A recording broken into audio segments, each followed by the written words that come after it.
a comprehensive look at trends, fund profiles, and more in Exploring ETFs.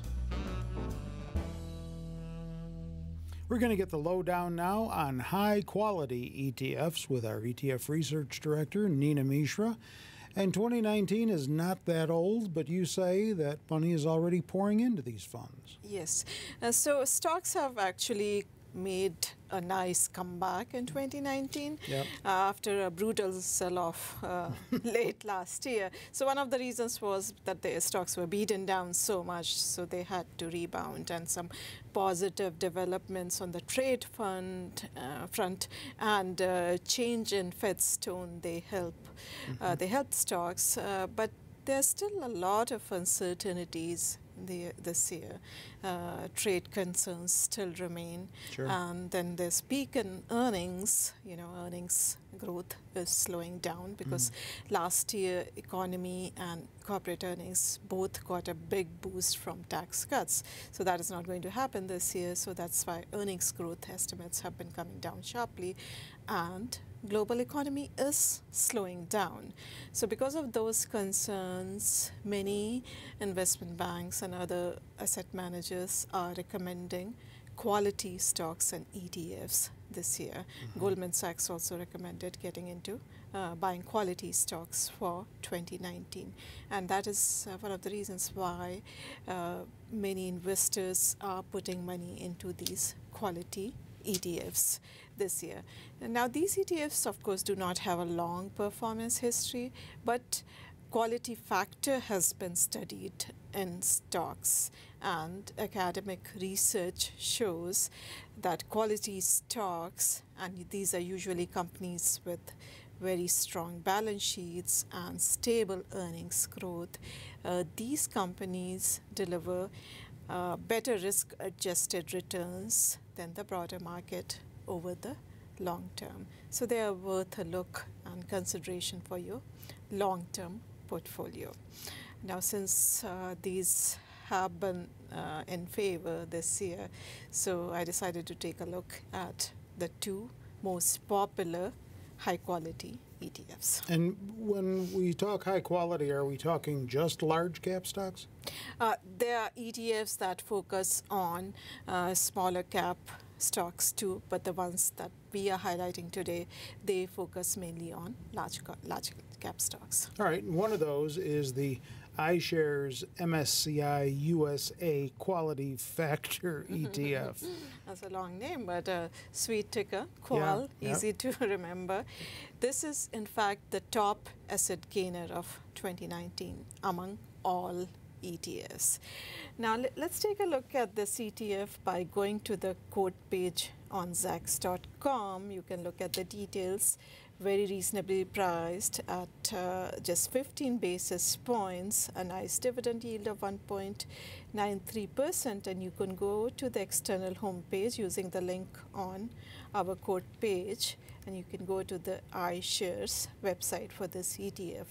Now, this provides exposure to mainly large cap and mid cap stocks also, which are exhibiting positive fundamentals, and positive fundamentals are defined by, in this case, high return on equity, stable year-over-year earnings growth, and low financial leverage. So it selects stocks with these strong fundamentals relative to their peers in each sector. I see. And then it also adjusts its sector weight to that of the broader market.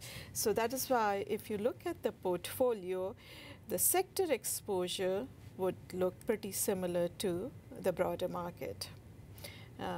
This would look similar to the S&P 500's sector exposure, with information technology being the largest sector, followed by healthcare, financials, communication services, and consumer discretionary.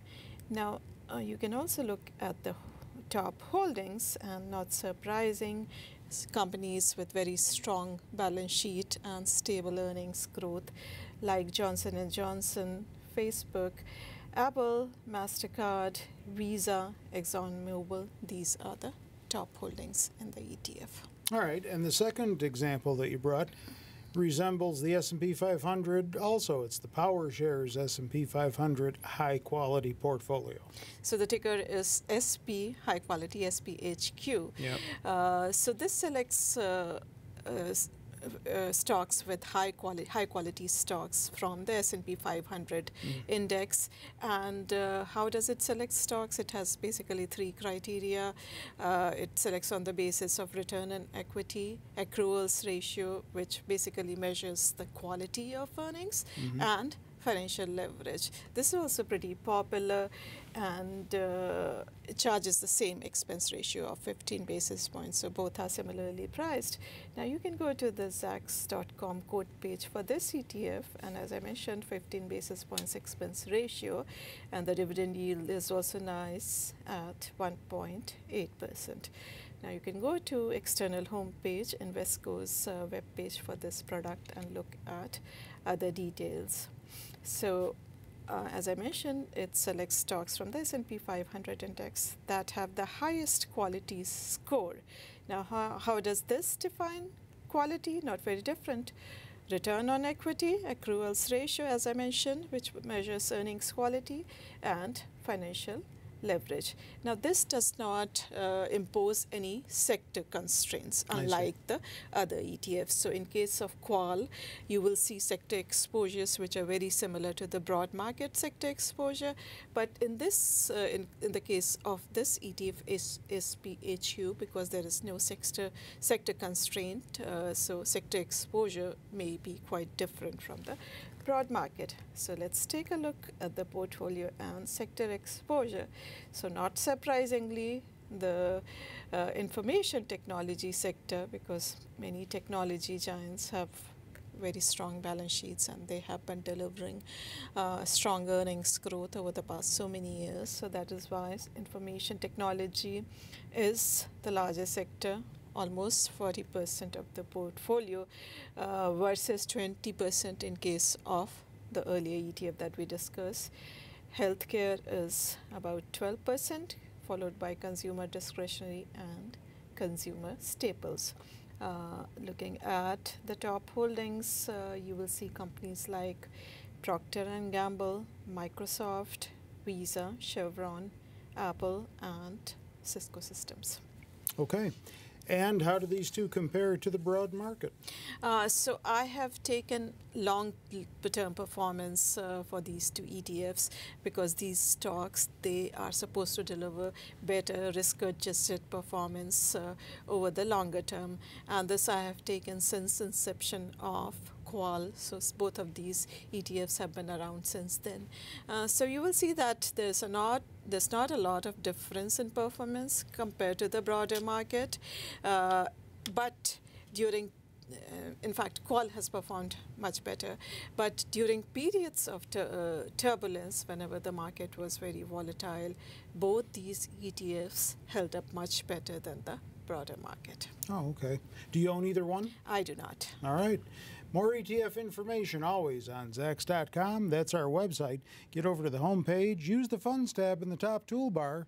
It'll take you right to that section of Zacks.com. Stop off at the podcast page on the website as well, because ETF Spotlight is a podcast that Nina does. She hosts it, she produces it, and there's a lot more ETF information there that'll interest you as well. With Nina, I'm Terry Ruffalo.